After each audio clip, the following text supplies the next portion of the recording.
my channel. Thank you so much for clicking on this video. Today I wanted to do a recipe video, and not only any recipe, but from the books that I have had sitting on my shelf looking so cute, but unfortunately unopened. All of these recipes are gonna be vegan. In this stack, I have 2 Gaz Oakley books and then 1 Michael Greger book. I found both of them on YouTube because they both have channels. So if you haven't heard of them before, definitely check them out. Gaz has a lot of recipe videos, cooking with him videos, most of which with gorgeous backgrounds. Some of them are outdoors. They're always a lot of fun to watch. And then Dr. Greger has nutritionfacts.org, and he is a lot more nutrition centered, specifically just like giving information. It's completely nonprofit. He comes out with a lot of different videos that talk about different ingredients, what's good for your body as a vegan, what's good for your body in general, and I've really valued both of them, so thought that it would be really cool to buy their books. I know there's some other cookbooks I also want to buy, but I was like, well, how can I do that if I'm not even diving into the ones I have already? So I thought we'd do a series where I start diving into these books and making some of these recipes with you. The first 2 that I made while still at the Camp Maker Airbnb, so we got to use that kitchen at least for one video, which was awesome. We made potatoes and chili because it has been so cold lately. Even if it's sunny outside, it's been chilly. So if you guys are in the same boat with that, I really wanted to pick something that would be great for that environment, holiday feel. I hope you enjoy these 2 recipes as much as I do. Flipping through, I've tagged so many of them and it was so hard to decide even where to start. I'll just go back in time and jump into these recipes, but thank you so much for clicking on this video. I really appreciate it. If you aren't subscribed already, please do so. I've got a handful more Vlogmas videos coming out this month, and then I look forward to continuing this series also through the new year and just trying a bunch of recipes. The first one is a 3-bean chili in the How Not to Die cookbook, and the second recipe is sort of a scallop potato-y. I don't even know if I can pronounce this. How did you say it, Bear? Dauphinoise?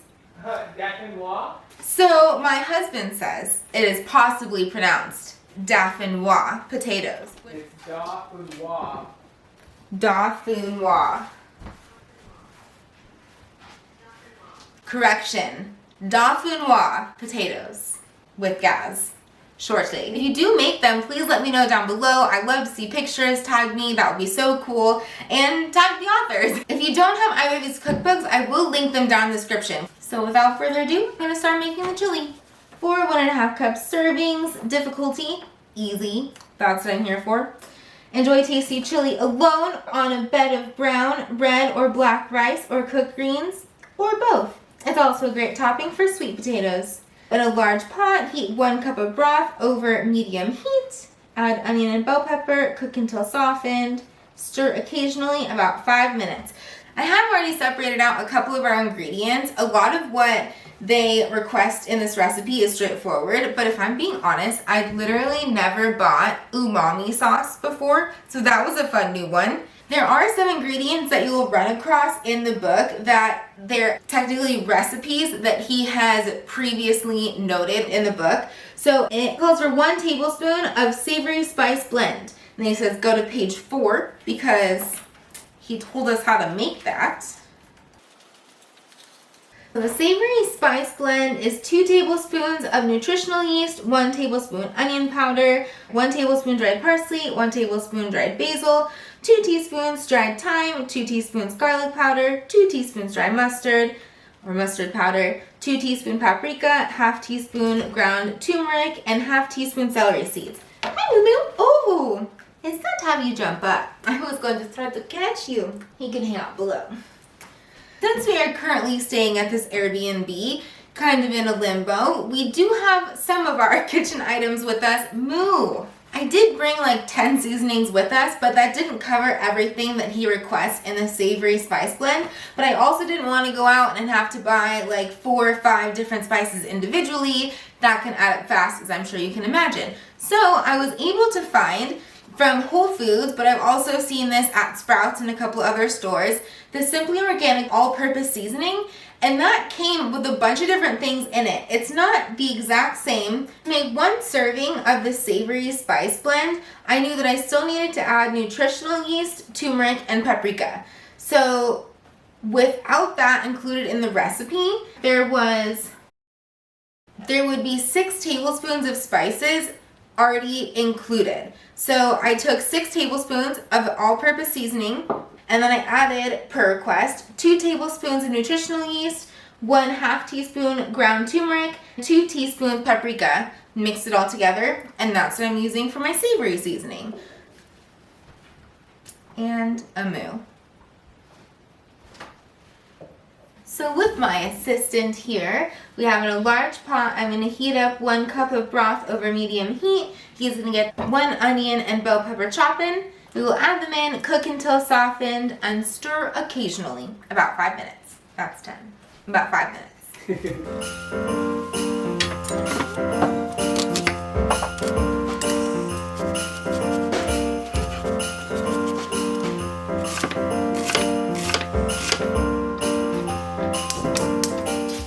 So in the beginning, they asked for just 1 cup of vegetable broth poured in, and then later on we're gonna add the 2nd cup. I'll come and steal Bubby's onions so far. Crying my face off. For the team.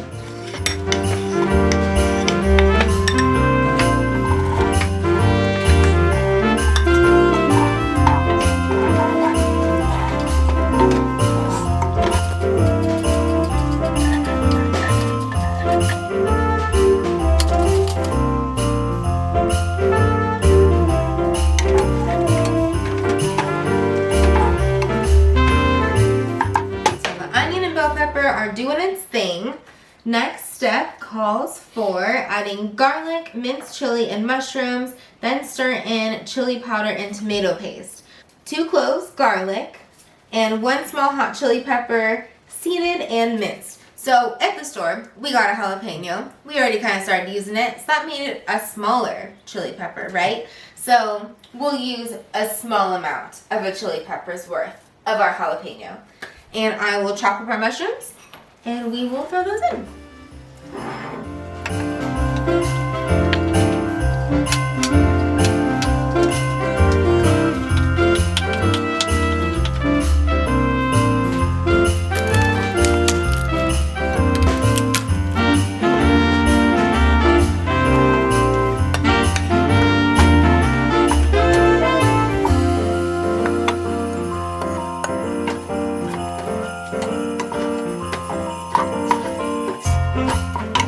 Tablespoons of chili powder, which might be all of my chili powder.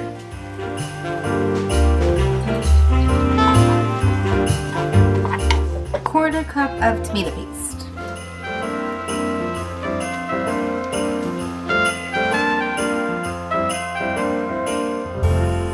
Now we're to mix in the rest of the ingredients, including 2 tablespoons of the umami, other cup of the vegetable broth, 1/2 cup red lentils.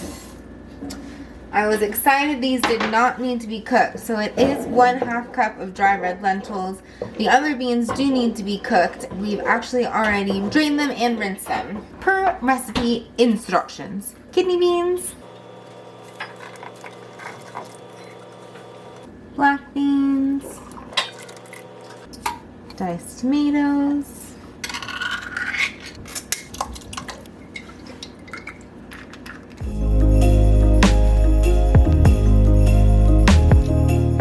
I've already separately combined the remaining spices, which was that savory spice blend, a little bit more turmeric, paprika, and black pepper. At this point, they say to stir everything together, turn it down to a simmer, and then let it cook for about 50 minutes, stirring occasionally, waiting for the red lentils to cook all the way so that they're nice and tender, and for the flavors to come out. It doesn't say to cover it or anything, so I'm just going to leave it open, let it do its thing, set a timer, 50 minutes. As Bub continues to stir the chili, which is simmering very nicely, jumping into the second recipe for the potatoes. It does call for a possibly 8x8 pan, but specifically 1.5 liter or 2.5 pint oven-proof dish. I did not reference that while at the grocery store, and on a whim thinking, I don't think they have pans. So I got a stuffing pan, which is 13 by 9. We're gonna make it work. We've already preheated the oven to 375, so that's doing its thing. Second, it asks us to slice the potatoes, so we have 6 Mary Piper potatoes. It does call for them to be peeled. I do not think I'm going to peel these boys at the moment. Finally, using a mandolin or food processor, do that, and then finally slice shallots with a sharp knife. Honest, I had no idea what a shallot was.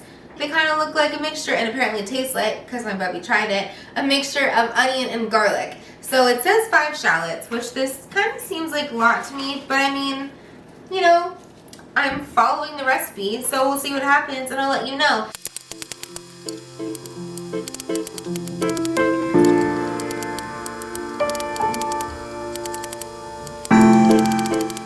And by the way, the Mary Piper, or Mary Piper, or whatever we're gonna call them, potatoes, I looked it up when we were at the grocery store, and it just said to do Yukon Gold if you didn't have any options, or even rest. So I just went for the Yukon Gold potatoes because that is what Whole Foods had. I'm trying to do these as finely as possible, pretending that I am a Cuisinart or something of the sort. I'm sure that a machine will get them a little finer, but it's doing well.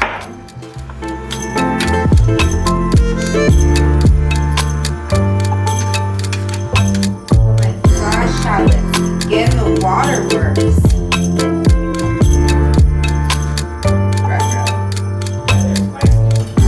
We're gonna be in trouble.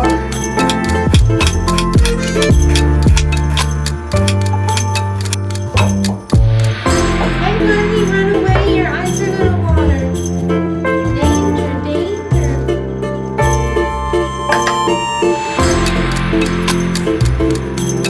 Got a nice simmer going.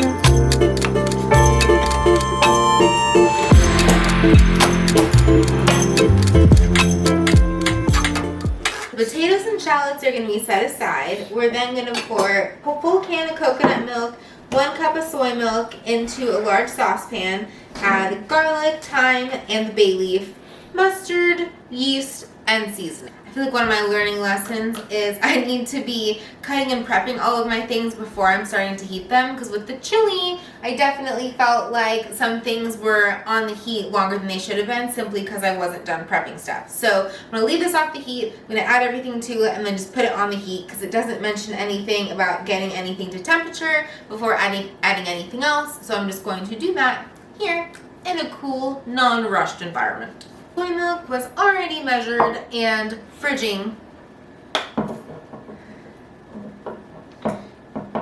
I also hope this pan is large enough. But it's all we have at the Airbnb. So we will make do. Don't do that. 1 cup of soy milk.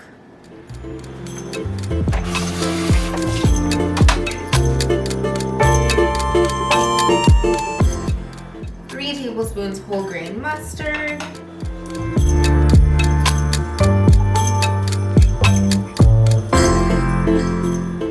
It's a pinch of salt and pepper.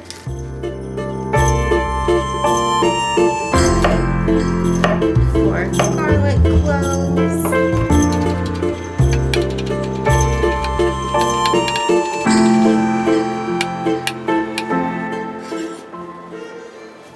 1 bay leaf.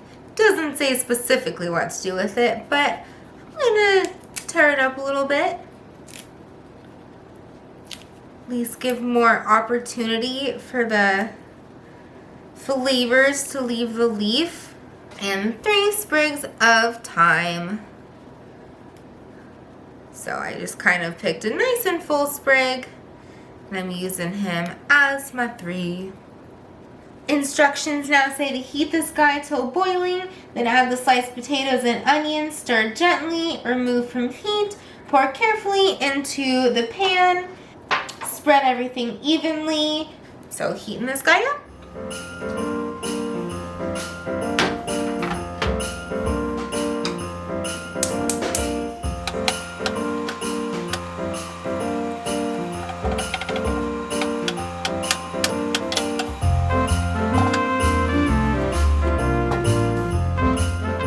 The chili has just under 4 minutes left.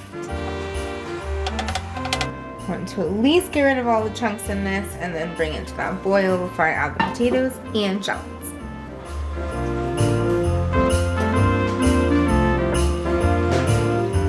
And I'm gonna see how many I can even fit in this guy.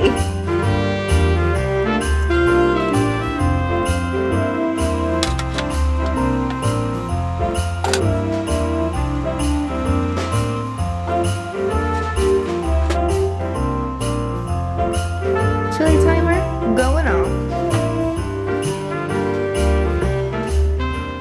So I think this is enough to safely add into the pan for now. Clearly it's reached a hot temperature. I'm just gonna put the rest of the onions and potatoes in the pan and then pour this on top of it while Bubby checks out the chili.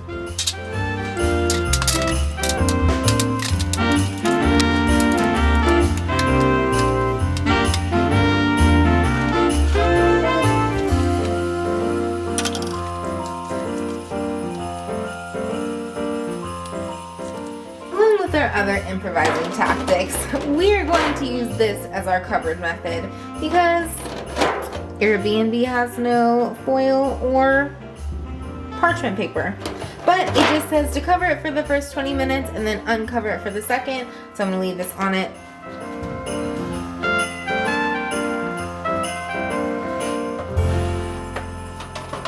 Ooh, just fits.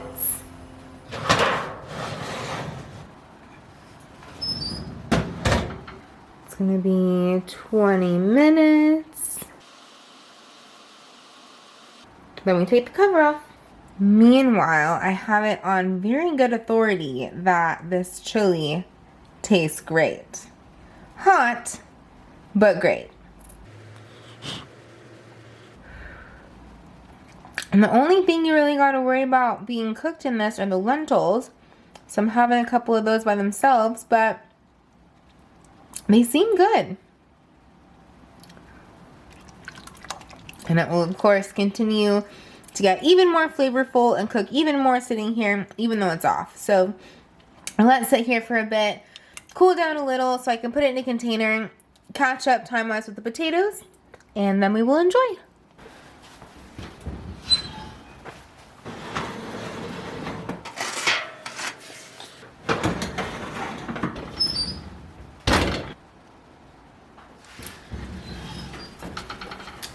So the timer has gone off, but I kind of feel as though it could cook for a little longer, so I'm flipping it.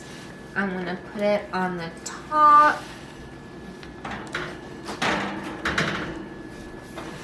And check it in like 5 minutes. Also because this is an old oven, so maybe that has to do with it. And the chili still tastes really good. Surprise, surprise. If I were to adjust anything, I think that I would have just done a little less on the mushroom side because it does suggest 2 to 3 cups. Mushrooms are not my fave, and then I did 3 cups. But then also for the diced tomatoes, I maybe could have chopped those up a little bit more. I like smaller pieces for veggies in my chili, but I think the seasonings were perfect. So I'm definitely going to make this a repeat for our household in the future.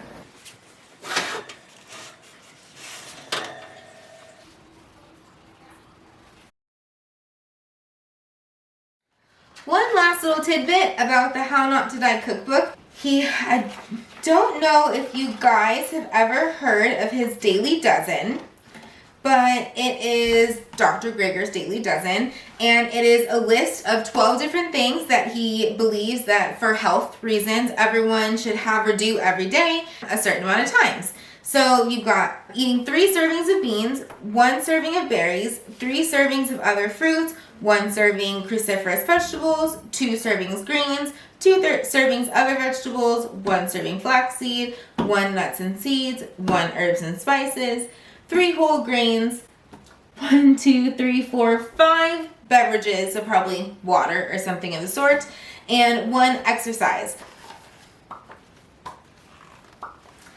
But then I noticed as I was going through the recipes that at the bottom of every recipe, they have the Daily Dozen foods. So he tells you with what you're making, what it counts as. So the random thing that I turned to, zucchini noodles with avocado cashew Alfredo, counts as 1 for other fruits, 1 for other vegetables, 1 of nuts and seeds, and 1 of herbs and spices.